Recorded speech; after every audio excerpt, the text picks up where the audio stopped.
kids? Okay, so we just finished chapter 8 and 9, and it was about Junie B, and she was just in the media center of the library and the nurse's office, and she got into some things in there, and so then she ran off. So we got to see where she ended up. And remember, this is Junie B. Jones and the Stupid Smelly Bus by Barbara Park, and we are on the last 2 chapters. So we're going to finish this book today, and then tomorrow, Mrs. Reed will start Junie B. Jones and a Little Monkey Business. So there is a sneak peek on the next book that we will read together. It's so fun to read chapter books because these are the types of books that you're going to be reading in 1st grade. So hopefully that'll be cool, right? So let's get started on Junie B. Jones. And here we go. Chapter 9, Zooming Speedy Fast. I like running inside the school. It's funner than running inside your house. In school, you can zoom with your arms out like a jet plane. And you don't knock any of the furniture over, and also the head doesn't get broken off your mother's bird statue, which used to be a blue jay, I think. I zoomed straight to the cafeteria, because that's a lot of tables to hide under in that place. Only when I tried to open the door, it was all locked up. And then I ran to another room across the hall, only that stupid door was locked too. Hey, who did all this locking? I asked. And then I started jiggling up and down because I was having a little bit of problem, I think. The kind of problem that's called personal. And it's going to the potty. And all of a sudden, I had to run down the hall speedy quick, right in the girls' bathroom. Only guess what? When I got there, that stupid door wouldn't open either. So I kicked it.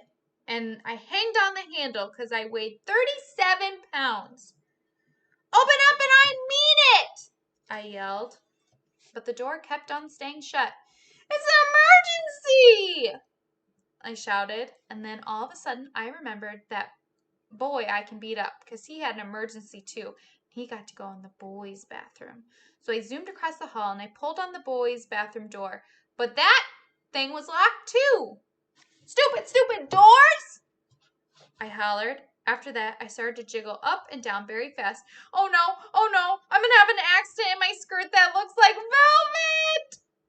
Only just then I remembered something else about emergencies, because Mother told me what to do if I ever needed help, and that's to call 911. So then I ran back to the dangerous nurse's office, because that's where the phone was, of course, and then I picked it up, and I pushed the 9, and I pushed the 1, and another 1, and yelled, all the doors are locked in this place, and I'm going to have a terrible accident. Then I heard a voice on the other end, and she asked for me to calm down. Yeah, only I can't, because I'm in big trouble, and I'm all by myself, and I need help real bad.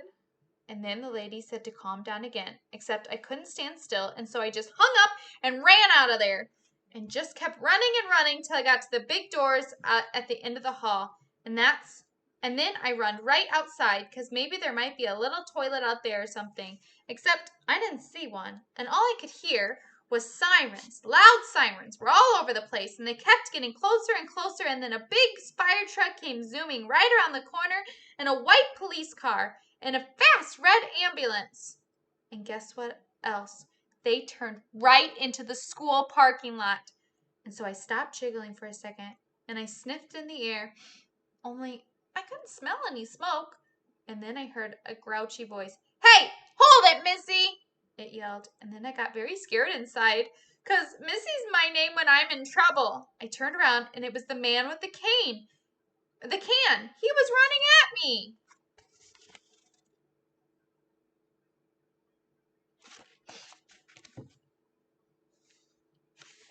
Hold it right there, he hollered again, and then I started to cry. Yeah, only that's the trouble. I can't hold it. I already holded it all I can, and now I'm having an emergency. And all the bathrooms are locked, and now I have to have an accident very quick. And then the man with the can didn't look so grouchy anymore. Well, why didn't you say so, sis? He said. Then he pulled a big bunch of keys out of his pocket and grabbed my hand. And then he zoomed me back into the school, speedy fast. That was the end of chapter 9. Now we are on chapter 10, Me and That Grace. The man with the can unlocked the girls' bathroom for me, and I ran right in there, and guess what? I made it. That's what. I didn't have an accident on my skirt that looks like velvet. Whew! That was a close one, I said. And then I washed my hands at the sink, and I looked in the mirror, and the gold star was still on my forehead. It looked beautiful up there. After that, I went to the hall, and the man with the can bended down to me. Everything okay, sis? He said. So I nodded. I holded it, I said, very happy. Then all of a sudden there was lots of people running at us. There were firemen and policemen, and there was a tall lady on a rolling bed on wheels.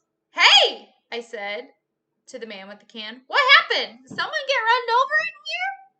Then I saw Mrs. and the principal and Mother, and they were running at us too. And then Mother bent down and hugged me very tight. After that, everyone started talking at once, and nobody was using their quiet voices, and everybody was smiling. Nobody was smiling either. Principal started asking me a jillion questions. Mostly they were questions about hiding in the supply closet. I'm a good hider, I told him. Principal acted a little bit grumpy. He said I wasn't allowed to do that anymore. When you go to school, you have to follow the rules, he said. What would happen if a boy or girl hid in the supply closet after school?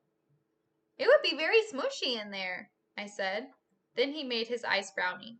But we wouldn't know where anyone was, would we? He said. Yes, we would all be in the supply closet, I said. Then Principal looked at the ceiling, and I looked up too. But I didn't see anything. After that, Mother looked at my Band-Aids. Did you hurt yourself? She said. And so I told her about the dangerous nurse's office, and then I showed her the nurse's purple sweater, and she made me give it back. And after that, everybody started leaving. The firemen and the policemen and the tall lady with the bed. And then finally my mother got to take me home, and guess what? I didn't have to ride on the stupid Smelly bus. Except the car ride wasn't fun, because Mother was grouchy at me.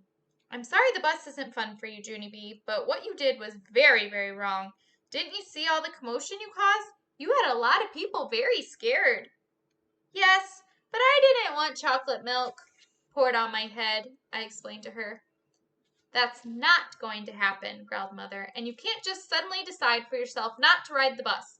Hundreds of kids ride the buses every day, and if they can do it, so can you.